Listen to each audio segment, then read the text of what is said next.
Hello guys, pag-usapan lang natin si Catherine Bernardo at Ladine Lustre. Ayon kasi sa bali-balita, Diyos ko, tapatan Catherine Bernardo at Ladine Lustre na buhay. Nagkagulo na. Grabe nga naman kasi.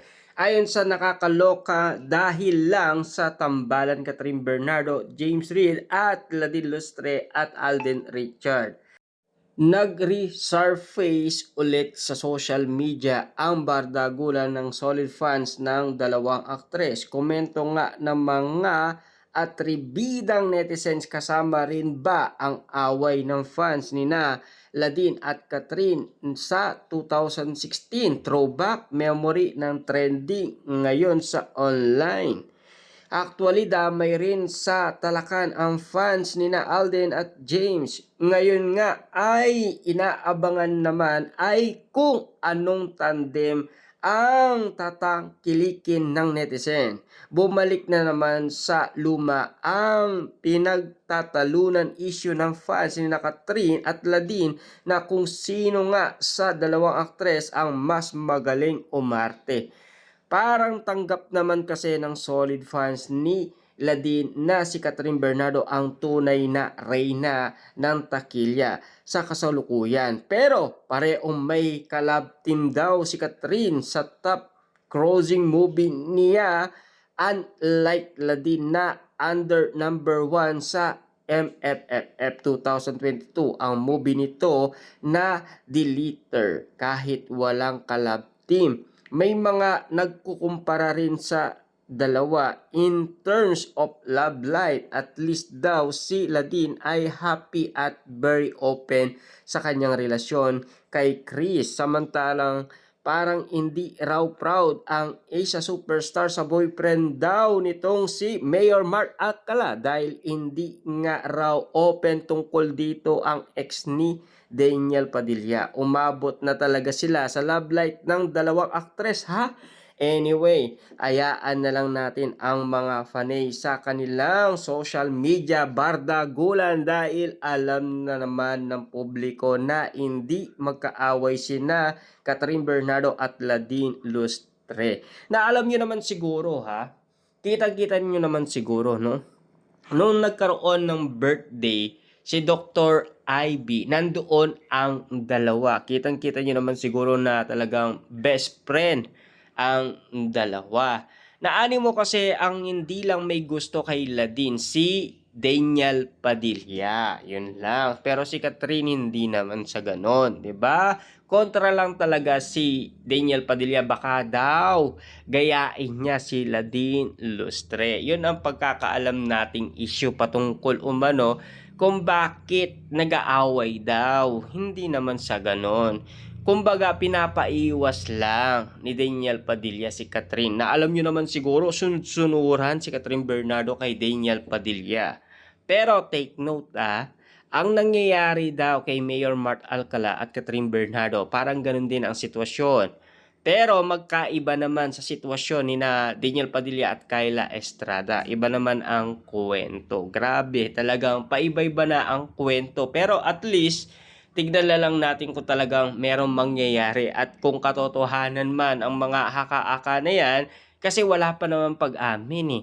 Wala pa namang seryosong pag-amin sa kwento sa social media, kahit na sinasabi man ni Ogie Diaz yan, di ba? Lalong-lalo na kung wala naman totoong resibo. Ayon pa kay Ladine Lustre, at least daw proud na proud ito sa kanyang boyfriend na si Chris. At least proud talaga siya. Pero si Catherine, hindi daw siya proud. Ayon kasi sa mga netizens. Grabe nga naman kasi yung mga patama nila kasi hindi niya nga kasi piniplex si Mayor Mark Alcala. Grabe nga naman kasi ang mga balibalitang kumakalat ngayon sa social media. Grabe, ginagawang pulutan talaga. Grabe yung rambolan talagang pinag-uusapan, pinagpipestaan at pinagkakaguluhan.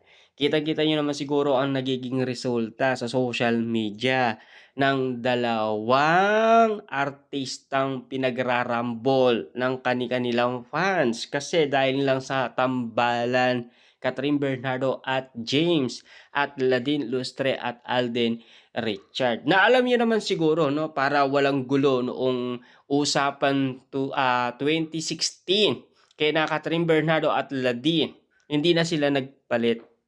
Grabe, ayon kasi sa bali-balita noon. Pero ngayon, bumabalik na naman ang issue. Grabe ang tindi, 'di ba? Talagang iba na ang resulta. Kahit matagal-tagal ng issue hanggang ngayon bumabalik pa rin. Kayang-kaya pa rin ibalik ng mga netizens yung mga tungkol kina Ladine Lustre at Catherine Bernardo. Pero at least kinikilig na si Kyla Estrada kay Daniel Padilla. Ganon din naman si Daniel Padilla kasi nauna siyang kiligin. Kasi ang usapan diyan, habang nagsasalita umano si Kyla Estrada, kinikilig itong si Daniel Padilla. Hindi malaman ng mga kasama niya sa incognito kung bakit kinikilig si Daniel Padilla. Grabe, noon pa man daw nakikita na nilang kinikilig itong si Daniel Padilla. Mukhang may gusto talaga kay Kyla Estrada. Kaya nga in love na in love eh. Kaya nga naging blooming talaga si Daniel Padilla. Pero kung naging blooming si Daniel Padilla, na nakita nila bakit si Catherine Bernardo naging blooming noon kay Alden Richard. Ibig bang sabihin nun, love na love ni Catherine Bernardo si Alden Richard? Diba? Nakita yan doon sa house blessing ni Catherine Bernardo kasi nandoon talaga yung pagiging blooming ni Catherine Bernardo na nasilayan ng iba't ibang mga netizens. Kung katotohanan man yun, ibig sabihin, ganun din si Catherine Bernardo kay Alden Richard. Di lang natin masabi yan kasi wala pa naman pag-amin kina Catherine Bernardo at Alden Richard. Lalong-lalo na may issue umano kina Alden Richard at Catherine Bernardo. Kasi si Alden Richard daw, tumigil ito sa panliligaw kay Catherine Bernardo. Pero tahimik lang yan, hindi pa nagsasalita umano, tinatanong ng media kung totoo man yung bali-balita. Pero wala naman sinasabi si Alden Richard. Alam nyo ba nung sinabi yan kay Alden Richard, parang nagalit si Alden Richard. Talagang nag-post siya ng critic post. Grabe, talagang patindi ng patindi umano ang bawat issue. Iba na talaga. Kasi alam niyo naman si Alden Richard, ayaw niya umanong ipagsabi ang kanyang relationship sa publiko. Ang nais niya tahimik lang. Kaya galit na galit ang mga netizens. Kaya nga naman iniwanan nila si Alden Richard. Unfollow sila kasi naniniwala sila na talagang si Alden Richard parang hindi na magbabago. Ganun na talaga siya. Pero hindi. Nag-matured na nga si Alden Richard. Pero hindi lang nating alam kung bakit nagawa niya yun kay Catherine Bernardo. Bakit niya nakalimutan? Baka naman kasi si Tisoy may dahilan.